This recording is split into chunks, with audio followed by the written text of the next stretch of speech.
Welcome to the Know, I'm Mica. It's no secret that Nintendo is maybe a little bit behind the rest of the gang when it comes to online functionality for the Switch, and it looks like they almost got one step closer before deciding, nah, let's not do that. For a brief window of time, Nintendo enabled user reviews for Switch games on its website, giving verified players, anyone who's played the game for at least 2 hours, the ability to rate and leave comments about a game. However, Nintendo has since yanked customer reviews with a message that they need to evaluate this feature and its functionality. We currently have no estimated date on when an update will be provided. We appreciate the positive response and thank the reviewers who provided such thoughtful commentary on the games. You were almost there, Nintendo. You were so close to making it to 2018. You can do it.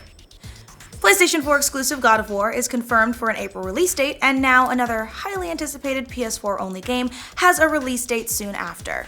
Quantic Dream and Sony announced today that the sci-fi mystery narrative Detroit Become Human will be out worldwide on May 25th. Director David Cage wrote on the PlayStation blog, "With Detroit, Quantic Dream presents its most accomplished experience, a spectacular and unexpected journey full of emotions, twists and turns, dangers and hope, in the most bending story we have ever created, where every choice matters. We hope you see Detroit as a unique experience that echoes some of the challenges our world faces, and maybe it even resonates with your own personal life."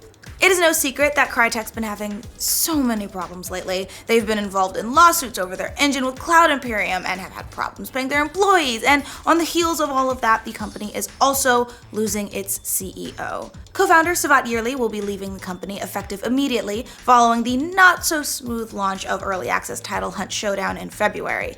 Yearly will be a strategic shareholder going forward, with his CEO duties being taken up by brothers Avni and Farouk Yearly. Yearly, Savat, that is, said in a press release, "I have been honored to serve as CEO of the company I founded with my brothers almost 20 years ago, and have seen the team accomplish breakthrough things in that time.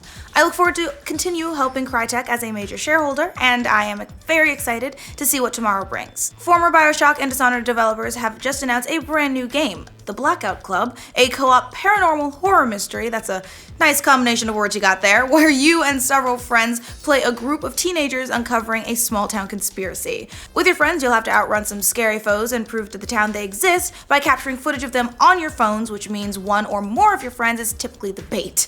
The game comes from Studio Question, and it has quite the pedigree attached to it, including the creative director and lead writer of BioShock 2, the senior gameplay programmer of Dishonored, and the lead effects artist of BioShock Infinite. The Blackout Club will be out in Q1 2019, and I know I am personally ready to play BuzzFeed Unsolved Simulator. We know that sales for Metal Gear Survive are significantly down at retail in comparison to the history of the franchise. In the UK, at least, physical versions are down 85% against Metal Gear Solid 5 Phantom Pain.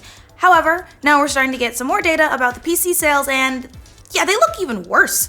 According to stats from Get Hype, Metal Gear Survive saw a 92% drop in players at launch versus Phantom Pain. Survive topped out at around 7,700 players at its peak, while Phantom Pain nearly had 91,000 at its launch. And that's with a much cheaper price tag on Survive too. So we'll see if Konami thinks the franchise cash grab was worth it in the long run. Could we be getting a new ending to Final Fantasy XV? Well, at a meeting with fans during the Final Fantasy 30th anniversary event, director Hajime Tabata asked them what they'd like to see in the next game. And according to one Twitter user, Tabata asked if they would like to see a happy ending or a bad one. It's unclear if Tabata was just speaking off the top of his head or if that question revealed that they're planning on making some sort of alternate ending.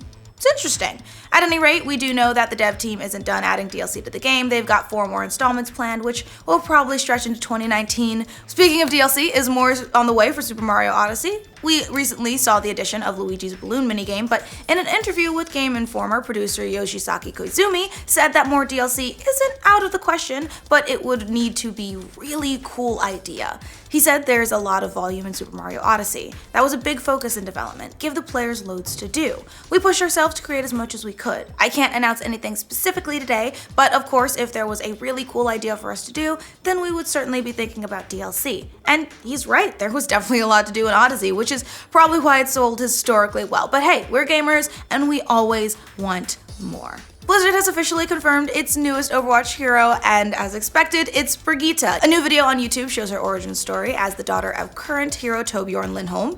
In a post on the official Overwatch site, Blizzard describes her as a tank/support class who wields a flail and wears heavy armor, and her shield is like Reinhardt's shield. It's really cute. Her passive ability, Inspire, heals nearby allies, and her barrier shield deploys a frontal energy barrier that can absorb a limited amount of damage and protect any allies directly behind her. She also has a shield bash move and can create repair packs to heal nearby teammates. Her ultimate ability is called Rally, and it's described as a galvanizing call to arms that generates a substantial amount of armor for nearby allies and increases Brigitte's movement speed so she can lead them into battle.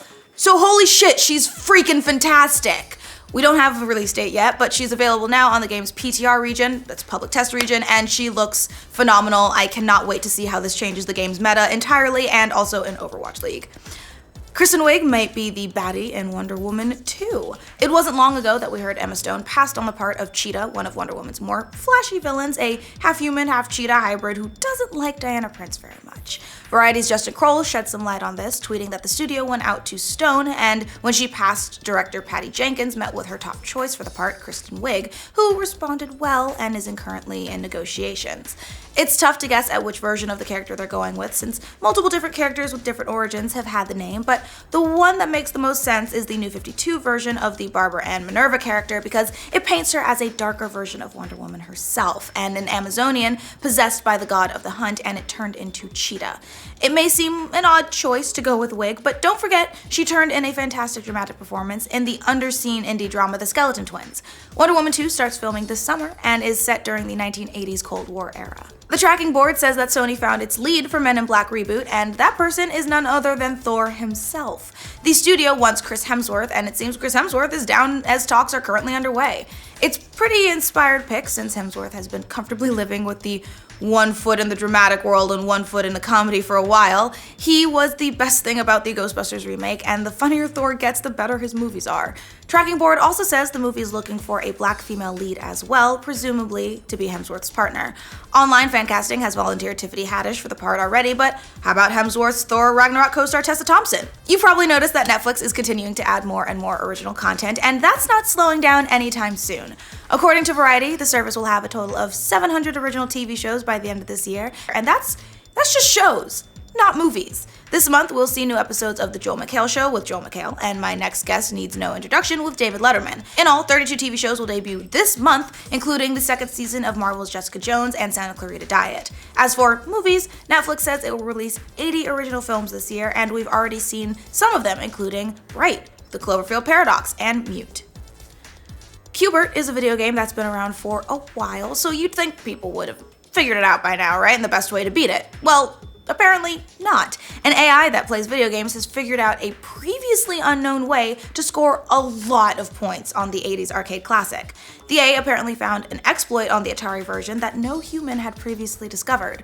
AI researchers discussed the results in their paper, saying, first, it completes the first level and then starts to jump from platform to platform in what seems to be a random manner. For a reason unknown to us, the game does not advance to the second round, but the platforms start to blink and Agent quickly gains a huge amount of points, close to 1 million for our episode time limit. So yeah, this is definitely an example of AIs learning some tricks that humans never would. First QBert, then world domination. Great.